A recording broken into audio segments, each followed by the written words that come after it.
Bonjour, comment allez-vous? J'espère que vous allez tous et toutes bien. Et bienvenue dans notre troisième cours de français sur votre chaîne Apprendre facilement le français. N'oubliez pas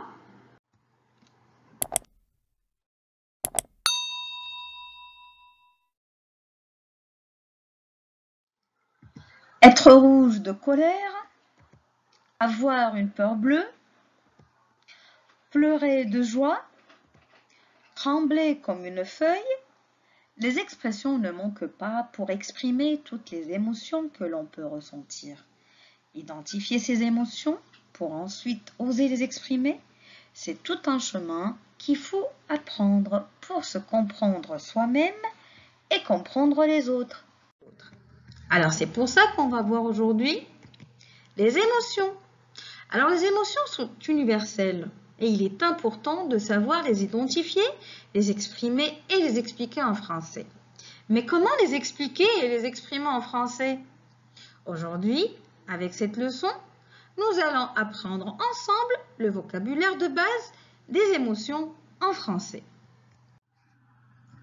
Alors regardez la première émotion, c'est la colère. Qu'est-ce que je peux dire pour exprimer la colère? Je peux dire je suis énervée. Pour un garçon, pour une fille, je suis énervée et j'ajoute la lettre E pour désigner le féminin. Bien sûr, je dois ajouter la lettre E à la fin du mot énervé. Je peux dire aussi je suis fâchée, mais là le degré du mot fâché est plus fort que celui de énervé. Le degré est plus fort. Je suis fâchée pour un garçon. Pour une fille, je suis fâchée. Et bien sûr, il faut ajouter la lettre E à la fin du mot fâché pour désigner le féminin. On a aussi le mot furieux. Je suis furieux. Là aussi, le degré est plus fort. Il est plus fort que énervé, plus fort aussi que fâché. Et je peux dire je suis furieux quand je suis vraiment très en colère. Je suis furieux pour un garçon. Pour une fille, je suis furieuse. Et je peux dire aussi je suis en colère. Je suis en colère. Et voilà, ce sont des expressions pour exprimer la colère.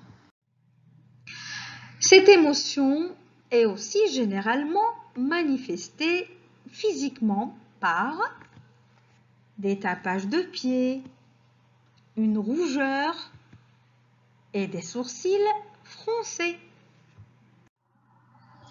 Et maintenant, on passe à notre deuxième émotion, c'est la joie. Alors, quelles sont les expressions que je peux utiliser dans ce cas-là? Je peux dire je suis content. Je suis content pour un garçon. Pour une fille, je suis contente. Je suis contente. Je peux dire aussi je suis excitée.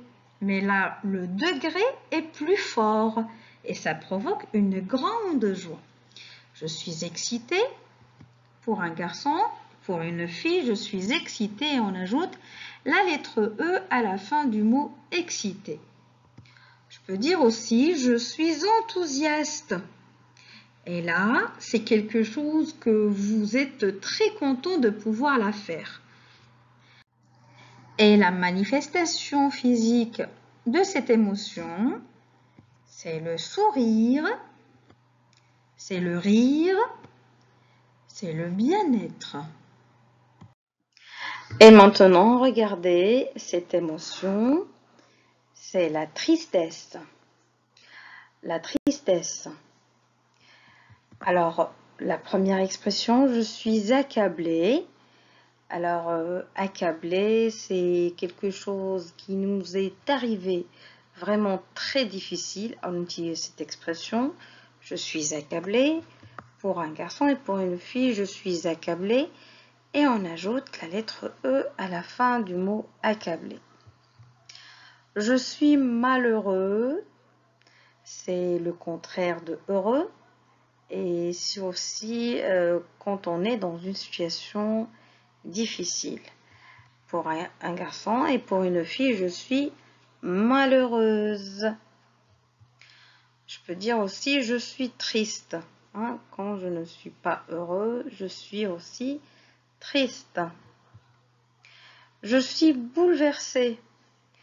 Alors là, c'est quelque chose qui est très fort, une émotion très forte, provoquée par une mauvaise nouvelle, par un événement non désirable.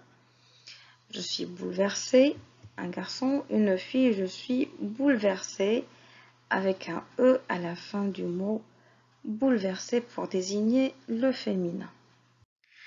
Alors les expressions qu'on a utilisées ne sont pas des synonymes, mais ce sont des expressions chacune utilisée dans un cas différent ou bien dans une situation différente. Quant à la manifestation physique de cette émotion, alors c'est pleurer quand on est triste, quand on n'est pas heureux. Alors on pleure, on baisse la tête aussi. On peut baisser la tête ou on peut pleurer. Et c'était le cas pour moi quand ma grand-mère est morte la semaine dernière. Et maintenant, regardez cette émotion. Alors, quelles sont les expressions qu'on peut utiliser quand on a peur ou quand on est face à un danger? Je peux dire « je suis inquiet » pour un garçon, pour une fille, « je suis inquiète ». Mais là, l'expression, elle est moins forte. La peur est moins forte. Je suis paniquée.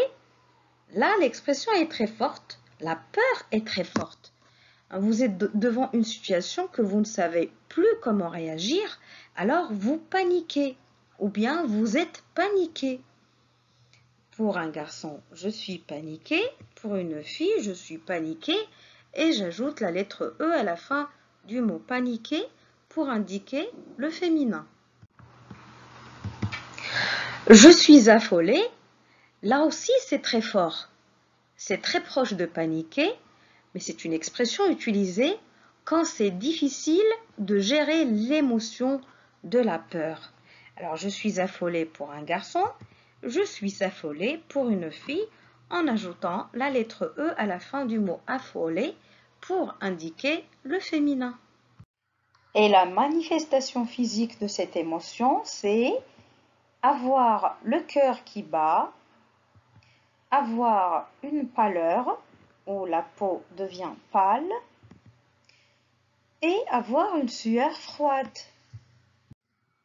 Et maintenant, on passe à notre dernière émotion, la surprise. Alors, les expressions qu'on peut utiliser pour cette émotion, je peux dire « je suis étonnée » pour un garçon, « je suis étonnée » pour une fille en ajoutant la lettre E à la fin du mot étonné pour désigner le féminin.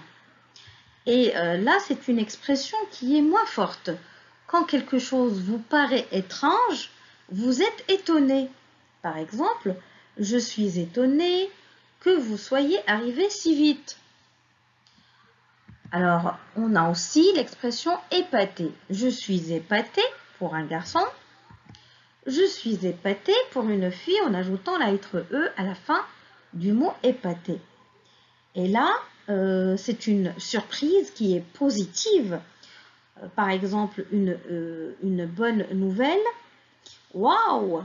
Mon neveu a réussi avec une mention. Je suis épatée.